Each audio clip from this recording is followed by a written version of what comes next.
Mizuki Tsujimura, but like a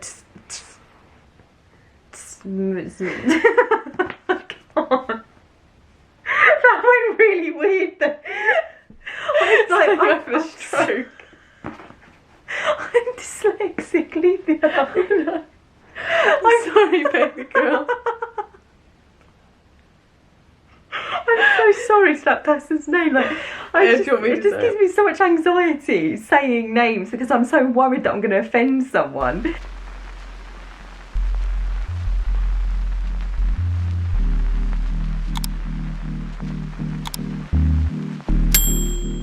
Hello everyone, welcome back to my channel. I'm here with Kate and we are going to be discussing what books we want to read this autumn because it is now officially autumn. Who's going to go first? I'm going to go first and then you go with your book. Yeah. First on my list is The Name of the Wind by Patrick Rothfuss. This is the first book in, I think it's a planned trilogy, but he's only written 2 books so far. I swear there's been like a massive gap between the second book and the third book, which hasn't come out yet.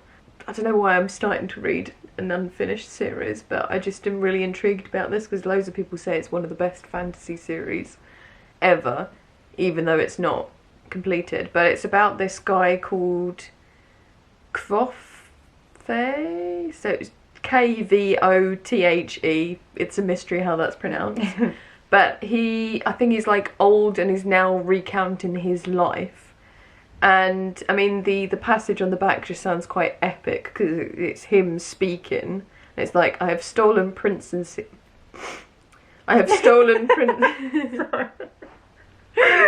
Oh, I got it wrong immediately.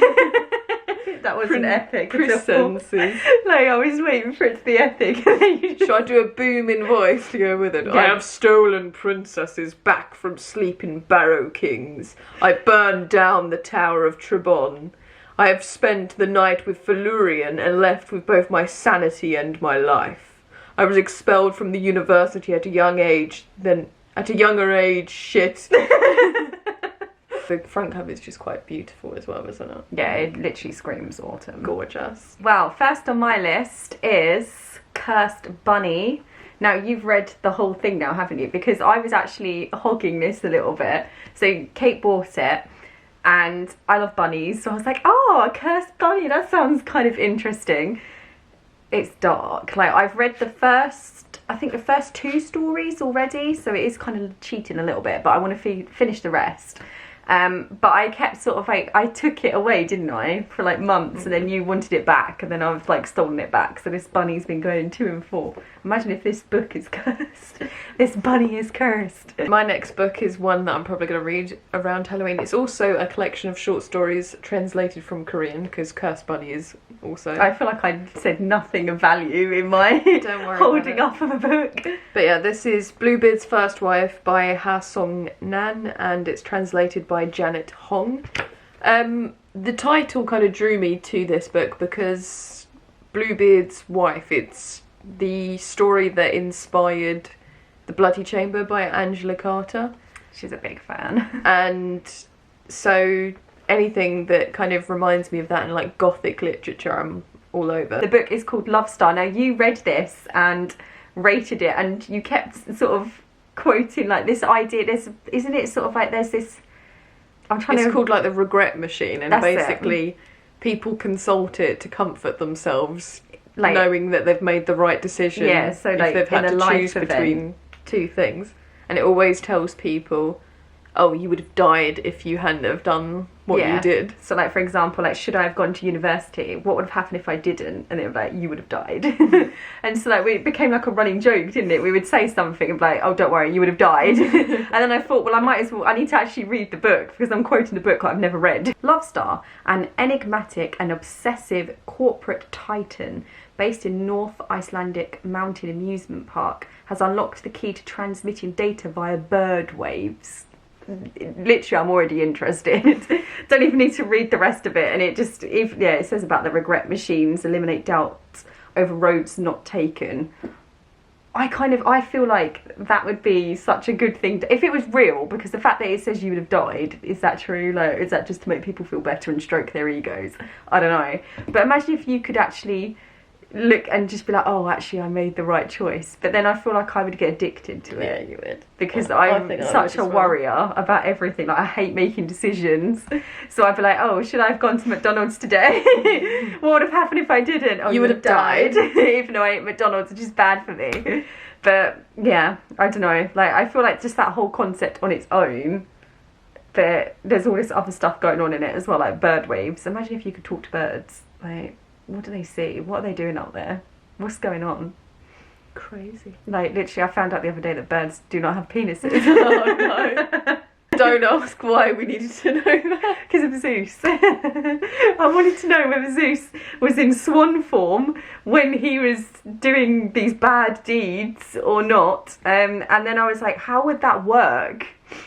So then I had to look at the anatomy of a bird, because I needed to work out how he would have reproduced with these women. Would he be in swan form? Would he transform back into human? How does it all work? It's just questions that I need to know the answer to. It's the scientist within me. I have to find a logical explanation for everything. And talking about logic, my next book That was a smooth transition, I like it. Is Bloodthirst by J.M. Dillard, and it's one of the Star Trek novels, because I'm a nerd and I'm just fucking obsessed with Star Trek at the moment. And there's only a finite amount of adventures with the original crew, and I just want to enjoy some more time with them. The Girl Who Fell Beneath the Sea by Axio. And I saw this in a little bookshop in town when we were out, and I was like, look at that cute cover. Like, I know they say don't judge a book by its cover, but I was just like, oh, it looks like a little fairy tale or something. And then I sort of read the inside, and it talks about how there is a sea god that needs a bride, and basically he will end like all the deadly storms that are coming over into this sort of place if they find this like sea god's true bride, basically. And this girl Mina sacrifices herself because her brother's beloved has been like the chosen one to go out and see whether she's the true bride. She comes face to face with the sea god trapped in enchanted sleep, which kind of makes you wonder who's making all the storms then if he's asleep. But maybe he's having a nightmare. Maybe he needs to wake up and stop the storms. I don't know, but it just sounds really interesting, and I do like a good fairy tale, and it'll be interesting to have one from a different culture as well. Cute. Next one is a nice dark medieval tale, Lapvona by Atessa Mushveg. This is a story about a boy who lives in a weird village, and I think might be a witch in it. Then like weird shiza happens, and apparently it's just dark and depraved, and like the medieval setting as well just kind of lends to. Why has it got a lamb on the front? What's that got to do with anything? I don't know, like maybe it's symbolising the boy who's a lamb to the slaughter. Oh, or like maybe loads of lambs get killed by a witch. Maybe. I don't know. I just don't. For some reason, I just don't like the front cover of it. I really like it. Yeah, it's not pulling me in, but clearly it's pulling you in. So. Yeah, no, like it sounds really interesting. It's like completely different vibe to that, isn't it? Like, look how cute this is. Get out. But yeah, so this is Loathe to Love You by Ali Hazelwood. This is a collection of, wait for this, steamy STEM novellas. But what I've kind of thought was interesting is the 3 stories, they're all friends, so I'm kind of wondering whether they kind of appear in each other's stories and things like that, which I think is kind of cute and cool. But yeah, basically they're all sort of in areas of science, and that though their fields of study might take them to different corners of the world, they can all agree on this universal truth. When it comes to love and science, opposites attract and rivals make you burn. And so I'm hoping, I kind of like that trope a little bit, like the lovers to enemies, or sort of enemies to lovers, not lovers to enemies. We don't want that. Don't want enemies. No one loves to enemies. No. We want them to hate each other and then love each other for some reason. I don't know why I like that. I just do. Yeah. Now for something even more cheery. Yay, death. Barcelona. Oh, a new country. It's a new place. Well, not country, because Barcelona is not a country. City. New city. My geography is shocking. Barcelona Shadows by Mark Pastor. This sounds really interesting because it's like basically a crime investigation. I think it might be based on a real crime that happened. But it follows a jaded detective, because when are they normal? Like, detectives are never well-balanced humans. And it's told, I believe, from the point of view of Death, and Death is following around this detective and watching him investigate this crime. I kind of like the idea of it being from Death's point of view. That's interesting. Do you know what, when I think of Death though, I always think of that guy from Supernatural, you know, the really like skinny, gaunt guy.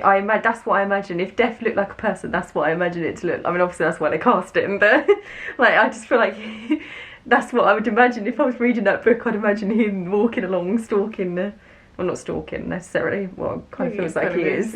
So next up on my list is Delirium by Lauren Oliver. This is apparently, according to Twilight Stylist, a dystopian Romeo and Juliet story that deserves to be as massive. Oh no, it's by Stylist, not Twilight Stylist. Didn't use the punctuation. Stylish magazine. I was like, I've not heard of a magazine called Twilight Stylist. That sounds interesting. There's even a freaking thing like, I'm a teacher and I didn't even look at the blooming punctuation. Just slaughter me now. So basically it's a dystopian Romeo and Juliet. I'm not even going to read the quote again because I can't be bothered. But basically, I keep saying but basically, that's really annoying. I hate it, like sometimes when I watch a video back, I've said a phrase that I would never normally do. So why am I doing And then this? you do it several times throughout the video. Yeah, and it's just like, shut up! Who are you? So there'll be me shouting back to myself right now in the future. So future Charlotte's like, shut up, Charlotte. But yeah, I haven't said that much. Yeah, ums are a thing as well. The amount of like editing I have to do to get rid of likes and ums.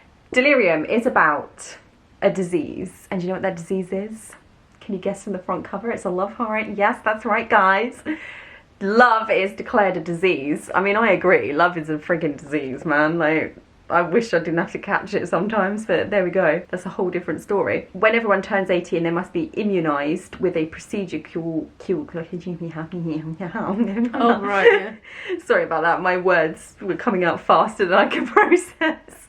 So, when everyone turns 18, they must be immunised with a procedure called the cure. You get a cure for love, and it seems like two people meet and they don't want to take the cure, is what I can gather from it. Star-crossed lovers. So I guess that's the whole Romeo and Juliet thing, maybe. Although Romeo and Juliet is like rivalry family. Or maybe it just might be the tragic part. So yeah, perhaps they that's die what it in is. the end. Oh my god. I don't know. I mean, I've never read it. There's 3 books, so they ain't gonna die at the end of this one. They might be resurrected. Like, death is never the end if you want it not to be. Death is only the beginning, isn't that from The Mummy? That used to really terrify me. Like, Death is only the beginning. He carved it into the thing, didn't he? Yes. And then perhaps the most cutest book on my TBR is Before the Coffee Gets Cold, Tales from the Cafe by Toshikazu Kawaguchi. Gucci. Kawaguchi. Oh my god. Gucci. Yes. Translated from Japanese by Jeffrey Truselot. I've read the first book, which is just literally Before the Coffee Gets Cold. And I've been meaning to read the rest of the series ever since. And I think recently the 4th book came out. And so I was just like, oh my god, I need to get back on this cute little nostalgic train. But the premise of the story is that there's this special coffee shop in downtown downtown Tokyo, where people can go back in time and talk to a loved one or a friend. That sounds so cute. I think I've got your... Yeah, I've given you... Maybe I should add that to my list. to read. And it's all about like just kind of, if you have a regret, you can then go back and just talk to them just for closure. Like, you can't change anything in the past because like there's a certain set of rules that you have to abide by to be able to go into the past. Oh, okay. Kind of makes you think about life choices and the way you interact with other people in your life. And because these people have regrets and they go back to see this person that is either no longer there or just no longer in their life, it kind of makes you think, oh, maybe I need to like consider how I spend my time with this person, because at some point maybe I won't be able to be with them anymore. Yeah, and you could end up with regrets yourself. Yeah, so it kind of is a thoughtful and sweet read. Yeah, sounds interesting. And it's like coffee, cats, and does it always Japanese make them feel better, or does sometimes it not? I can't remember. It's been a couple of years since I read the first book. Because I don't know whether even if you did have a chance to say something, like even just an apology, whether that would still be enough. I don't know. It's an interesting thought. Anyway, also cute. Also was on my list last year. I'm very boring. You're boring me because it's the same book again. So, sorry. Look how cute it is. Just look. It's cute, but it wasn't cute enough for you to read. I know, I felt so bad. Yeah, so it's a cute, cosy read. Yes, I have told you nothing about the story. Do you need to know anything about the story? No, you just need to know it's cute, and I didn't read it last year, so I'm reading it this year. My next book is Hyperion by Dan Simmons. This is nothing to do with autumn, it's just I was supposed to read it this summer, but I never got round to it. It's science fiction. I think it's inspired by the Canterbury Tales, which I will never read because Chaucer just sounds really boring. Like, just the... Even though Canterbury's not that far from our origins. Yes, but it's like medieval literature from a crusty old dead guy that looks dodgy. I'll insert a picture of him here.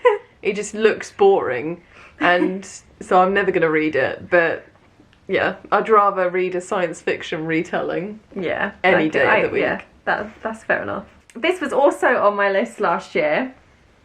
It looks cute. It does look beautiful. And just, yeah, I mean, it just feels like a... You know, sometimes when a book just feels well made. This feels well made. That wasn't the reason why I picked it. I picked it because I liked the illustration on the front. I'd like that as a picture somewhere, just on a wall. I just think that looks cool. What's the name of the book? Oh, sorry. Yeah, I can't say the woman's name. Mizuki Sugimura. Mizuki Sugimura. Terrible pronunciation, I do apologise, but if you Lonely Castle in the Mirror.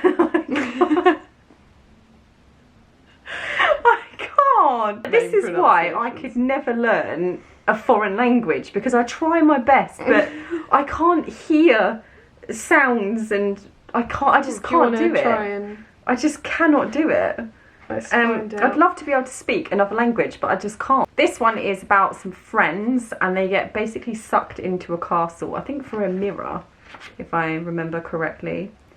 Yeah, their bedroom mirrors are shining, and basically they have to go through like this castle, and only the ones that share sort of like their deepest, darkest sort of secrets are the ones that are going to be saved, is what I can kind of gather from it. So it's like they're confronted with a set of clues leading to a hidden room where one of them will be granted a wish. But here's the catch: if they don't leave the castle by 5 o'clock, they will be punished.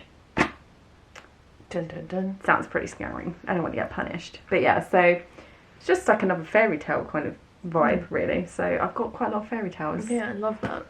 Love that. I'm all about fairy tale life. I'm so uncomfortable sitting on this floor. Yeah, I know. I've sort of, because we've been here for a while now. My next pick is Red Dragon by Thomas Harris. This is the first Hannibal novel. I've never actually read Hannibal. I watched the movies when I was a kid, which don't ask me why that happened. It's questionable, isn't it, that we were allowed to watch that by our grandmother of all people. And then I am obsessed completely, and still completely obsessed with the Mads Hannibal Mikkelsen. TV show and Mads Mikkelsen, but She wants his babies. I don't want his babies at all. I don't want babies in general. She wants What to are you kiss doing? him. She wants to have dinner with him where there are no humans are involved, apart from them two. I'm pretty sure Mads Mikkelsen didn't commit that much to the role. I mean, how can you be sure? How can we be sure? He might have cooked someone's Maybe that's brains. why he's like, didn't you say he looks good for his age? How old is he? He's like nearly 60, I think. Yeah, exactly. Maybe he eats Maybe babies. he eats brains. Like he eats, isn't it like Babes baby's in the blood of virgins. Yeah, so basically this is about a man who is obsessed with the paintings of William Blake, and he wants to become the Great Red Dragon.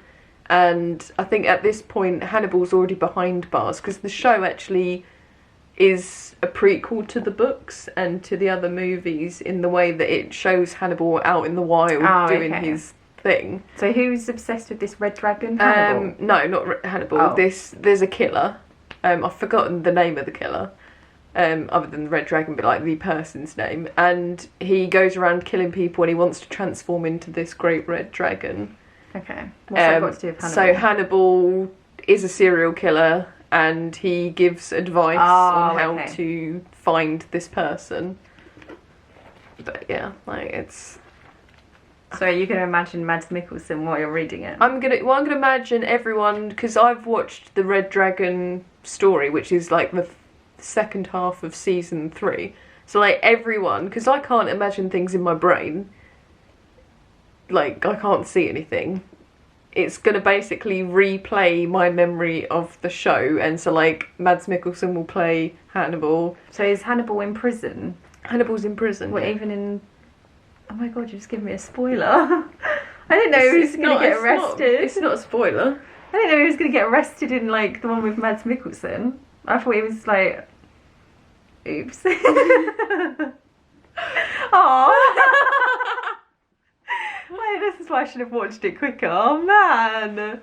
I thought it was just him out in the wild. It most of it is him out in the wild And then he gets caught. at some point. Oh man. Well, you have watched the first episode of season 2, which shows him attacking Jack Crawford.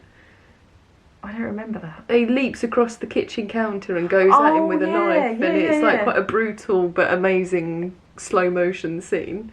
How's he going to come back from that? I don't know. He's going to kill him and then bury it and then get away with it somehow. What, a top dog in the FBI? Yeah. So this is After Love by Tanya Burn. I We've think. decided it's Burn. Like, there's no other logical pronunciation It's just, for that. there's a name. Y in a weird place. Why do names do this to me?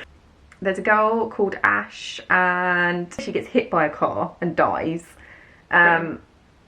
And she's been shattered into a million pieces like stars. Like, that's such an interesting way of describing dying, I think. Because I believe that we come from stardust, so, you know, she's shattering back out into the universe. But she's made it. She's still here, or is she? She's actually, I think, a reaper. Oh. I do love a good bit of like people coming back as reapers. So that's what I can gather from this. Yeah, and yeah, it says Ash can't forget her first love, Poppy, and she'll do anything to see her again, even if it means that they only get a few more days together, dead or alive. So it's like, is she gonna give her a Reaper's kiss? Oh my god, that reminds me of my Sims story that I made. Oh, I haven't made Machinima in ages. Is it really wonky or is it me? It is a little bit. It's like I've got. It's puffed. It's like I'm wearing a wig. But mine and is hanging- less than ideal as It's well. hanging off my face. Like, why? Any other day, it's fine. As soon I think as I it's need not to do helping anything, that you're putting that behind your. it's annoying me Right. though. It's like flapping. Okay. Sorry. Can we start with House issues. Moving Castle, Yeah, sorry. please? Right. So my next book is an audiobook. I've got this reserved from my library, so I will be getting to read it. I think it's going to come to me on the 13th of October, allegedly. And that's House Moving Castle by Diane Wynne Jones. I watched the anime movie of it. I think it was earlier this year. So it's like the Studio Ghibli film. And I fell in love with the story. It's like a whimsical story about a woman that gets cursed by a witch because she's jealous of her, and the girl gets, like, she's probably like a teenager or young adult, and she gets cursed and made into an old woman because a wizard paid her attention, and the witch is jealous of her.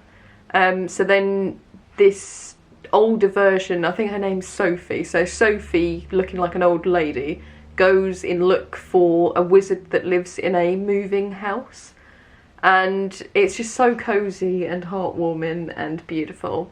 And so I wanted to read the story that the movie is inspired by.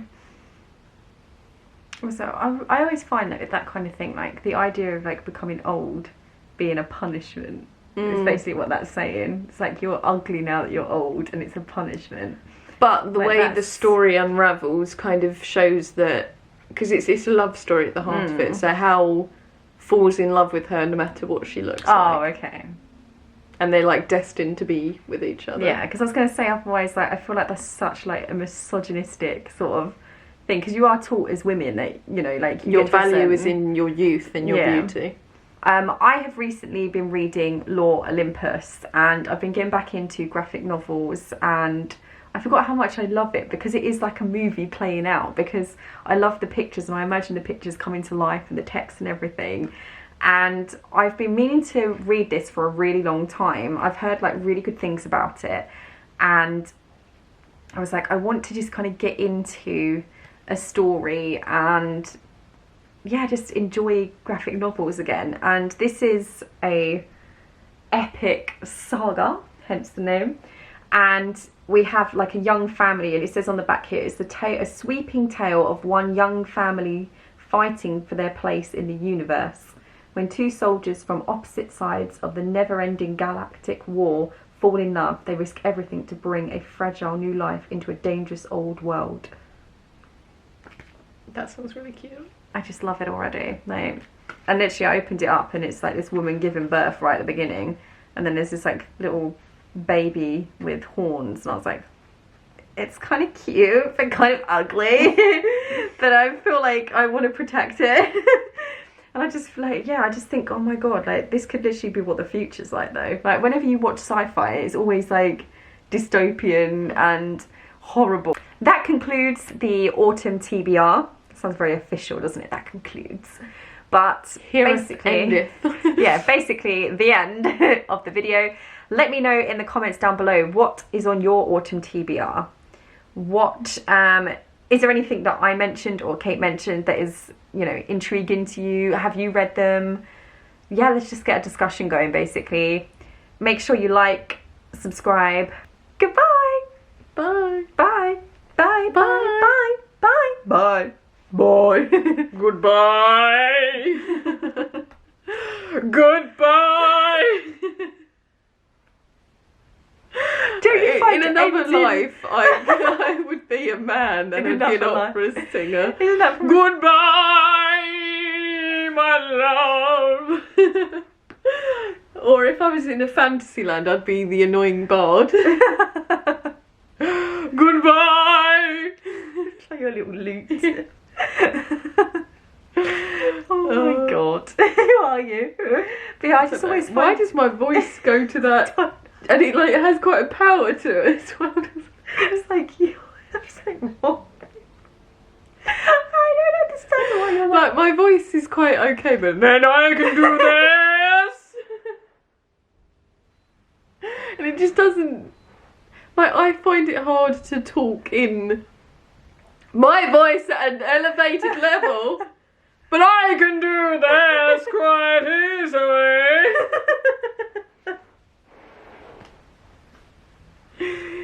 Oh dear. I could do this all day. Oh dear. Oh my god. God help us. I was going to say like ending a video is really awkward, and every time I would say it you did that weird voice and I couldn't stop laughing. Like why does it make me laugh so much? Because it's just absolutely preposterous. Like there's no rhyme or reason for that voice to exist within my repertoire of voices. How did you discover it? I do not know. Right. I'm going to shut up now. Okay.